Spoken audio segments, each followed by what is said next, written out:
ማርታ ወደ እነ ተስፋዬ ሕይወት የገባችው በዚህ መንገድ ነበረ። ማርታ የአልጋ ቁራኛ የሆነች እናቷን ማሳከም ትፈልጋለች።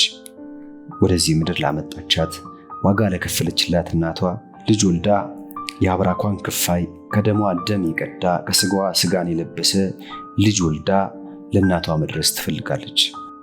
እዚህ ጋር ደግሞ ሌላም እውነት ሕይወት መጋፈጥ አለባት። በፍቅሯ ያንበረከከችው በትዳር ያሰረችው የምታፈቅረው ባሏ ገላውን ከሌላ ሴት ሲጋራ የመስማት ሀቅ።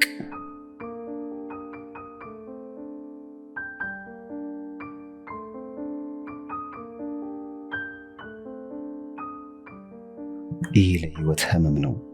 በሩን በርግደሽ ግቢ፣ ጩሂ የሚል ስሜት ቢሰማትም ነገሮችን ከመርገም አምላኳን ከመጥላት ውጪ አማራጭ አልነበራትም።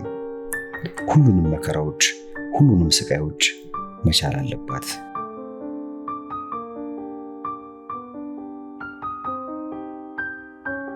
የመቻሏ ዋጋ ሊከፍላት ብዙ ጊዜ አልፈጀበትም።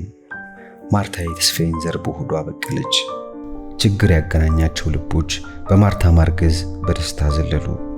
በሶስቱም መሃል ደስታ ብቻ ሆነ። የተገናኙበትን መንገድ ረስተው ደስታቸው ከቃል በላይ ሆነ። ተስፋዬ ዘር ስላገኘ ልቡ በኩራት ፊቱ በደስታ አበራ። ማርታ የማታሳድገውን ልጅ ለመውለድ በሆዷ ስለያዘች እናቷን ከህመም ከአልጋ ቁራኝነት እንደምታነሳ ስታስብ አይኖቿን ባዝለው ደስ አላት። ሕይወት ፍሬዋ ያልሆነ ማህፀኗ ያላበቀለውን ጡቷ ወተት የማይመግበውን በእቅፏ ፍቅር ልታሳድገው እንደሆነ አስባ ደስ አላት። በዛች ሰዓት ሶስቱንም አንድ ቃል ገለጻቸው። ማርታ፣ ተስፋዬና ሕይወት በእጅጉ ተደሰቱ።